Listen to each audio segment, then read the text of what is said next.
Historia de la filosofía, por Nicolás Sabagnano, volumen 3, 44, parte sexta, la filosofía del romanticismo. Capítulo 5, Hegel, 575, la filosofía del arte.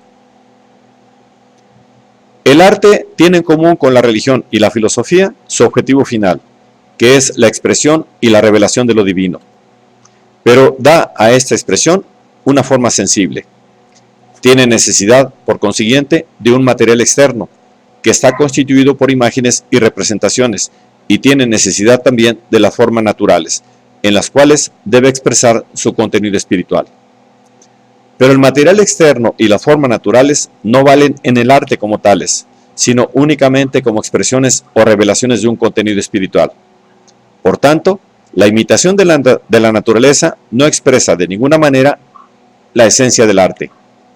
El arte bello, dice Hegel, tiene como condición la autoconciencia del espíritu libre, y por consiguiente, la conciencia de la dependencia del elemento sensible y meramente natural respecto del espíritu.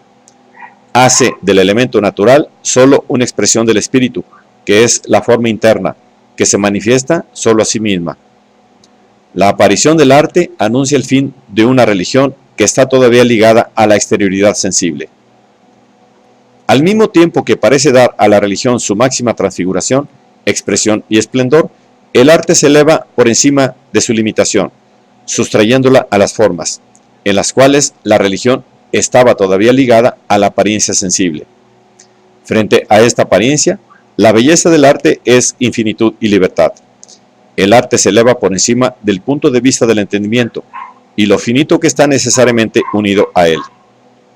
Para el entendimiento, el sujeto y el objeto son igualmente finitos, por ser externos y opuestos el uno al otro, y por tanto recíprocamente limitantes entre sí. Para el arte bello, el sujeto y el objeto se compenetran y forman los dos un todo. El objeto no es ya una realidad externa e independiente, porque es la manifestación del concepto, esto es, de la subjetividad misma.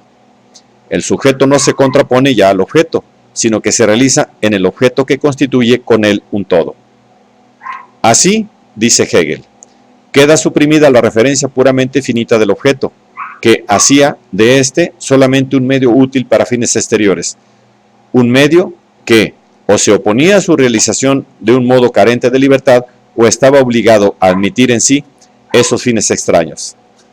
Y queda al mismo tiempo suprimida la referencia no libre del sujeto, porque éste renuncia a la distinción entre las intenciones subjetivas propias y el material y los medios externos, y cesa en la realización de las intenciones subjetivas mediante los objetos de atenerse a la relación finita del simple deber ser, porque tiene ante sí el concepto y el fin perfectamente realizados.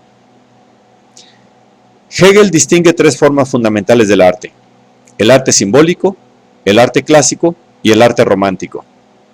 El arte simbólico se caracteriza por el desequilibrio entre la idea infinita y su forma sensible. La idea procura apropiarse la forma, pero puesto que todavía no ha encontrado su forma verdadera, esta apropiación tiene carácter de violencia. En el intento de hacer la materia sensible adecuada a sí misma, la idea la maltrata, la desgarra y la dispersa, dando lugar a lo sublime, que representa típicamente la forma del arte simbólico, propio de los pueblos orientales. En cambio, en el arte clásico, hay plena y completa conformidad entre la idea y su manifestación sensible. El ideal del arte encuentra aquí su realización completa. La forma sensible ha sido transfigurada, sustraída a la finitud y hecha perfectamente conforme con el concepto. Esto sucede porque la idea infinita ha encontrado finalmente su forma adecuada, la figura humana. La figura humana es la única forma sensible en que el espíritu puede ser representado y manifestado plenamente. La forma que tiene en sí misma la idea en cuanto espiritual, o mejor, la espiritualidad individualmente determinante, si se debe expresar en la apariencia temporal, es la forma humana. Ha sido frecuentemente calumniada como degradación de lo espiritual, la personificación y humanización del arte. Pero el arte, en cuanto tiene que llevar el espíritu a la forma sensible para hacerlo accesible a la intuición, debe proceder a esta humanización, porque solamente en su cuerpo, el espíritu se manifiesta sensiblemente de una manera adecuada.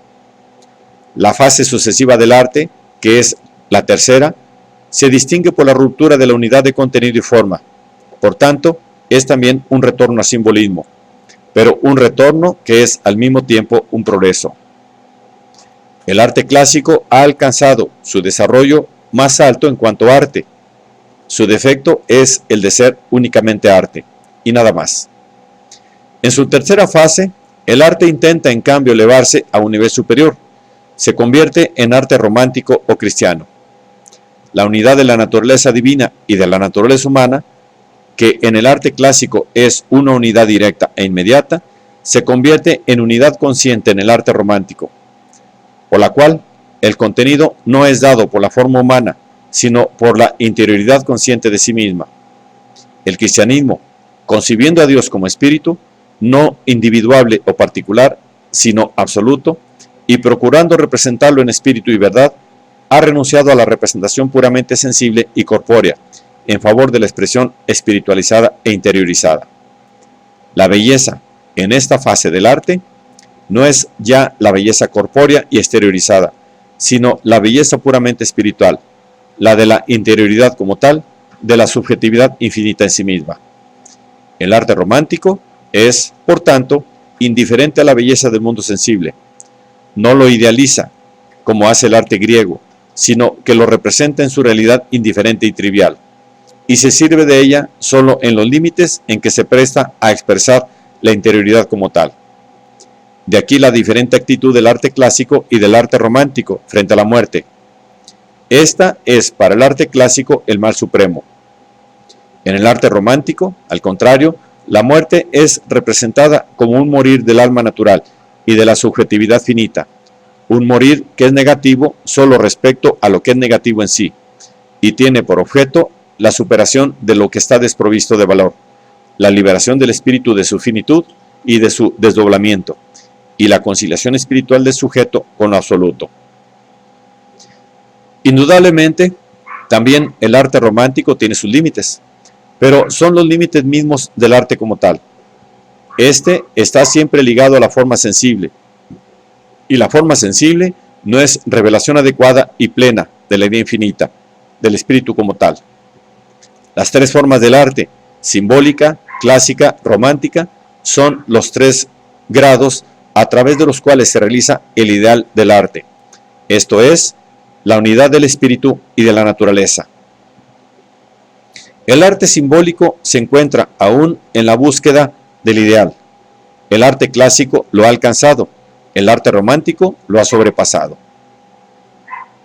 Ahora bien, si este ideal es considerado no ya en sus grados de desarrollo, sino en las determinaciones necesarias en que se realiza, nos encontramos ante el reino del arte, constituido por el sistema de las artes particulares. La primera realización del arte es la arquitectura. En virtud de ella, el mundo inorgánico externo sufre una purificación. Se ordena según las reglas de la simetría, se aproxima al espíritu y se convierte en el templo de Dios, en la casa de su comunidad. Con la escultura, Dios mismo se introduce en la objetividad del mundo externo y se convierte en inmanente a la figura sensible de un estado de calma inmóvil y de feliz sinceridad. La arquitectura y la escultura se relacionan entre sí como el arte simbólico y el arte clásico. La arquitectura es el arte simbólico, la escultura es el arte clásico por excelencia. El arte romántico es la unidad de arquitectura y escultura, una unidad que se vale de nuevos medios expresivos porque pretende seguir el movimiento de la espiritualidad pura en todas sus particularidades y en su despliegue en variedad de manifestaciones. Este arte tiene a su disposición tres elementos: la luz, el color, el sonido, como tal, y en fin, el sonido como signo de la representación, esto es, la palabra. El arte romántico se manifiesta, por tanto, en la pintura, en la música y en la poesía. De estas tres artes, la poesía es la más elevada. La poesía es el arte universal, el arte del espíritu que se ha hecho libre en sí mismo, desvinculado ya para su realización del material sensible externo, del espíritu que se mueve solamente en el espacio interior y en el tiempo interior de la representación y de la sensación.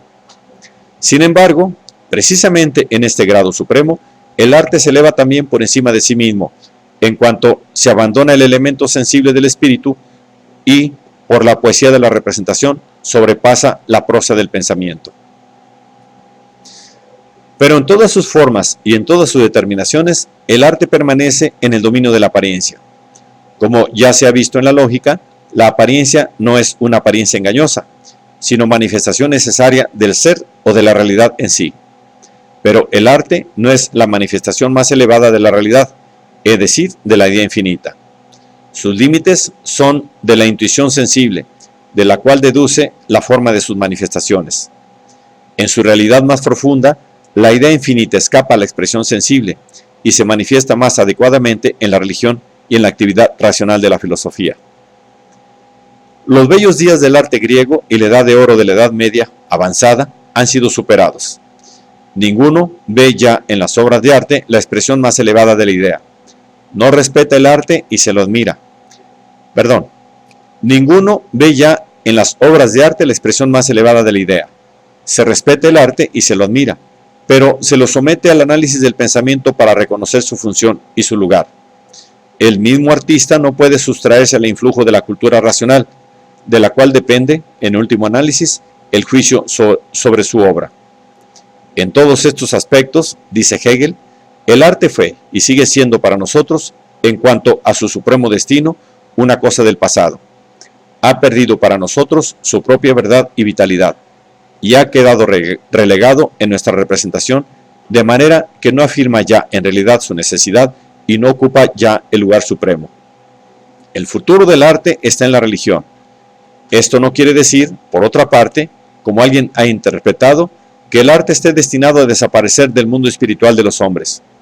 Lo que ha desaparecido y no puede ya volver es, según Hegel, el valor supremo del arte, aquella consideración que hacía del arte la más alta y plena manifestación de lo absoluto. No puede ya volver, en otras palabras, la forma clásica del arte. Pero el arte fue y sigue siendo una categoría del espíritu absoluto. Y todas las categorías son necesarias e inmutables, porque constituyen, en su totalidad, la autoconciencia viviente de Dios.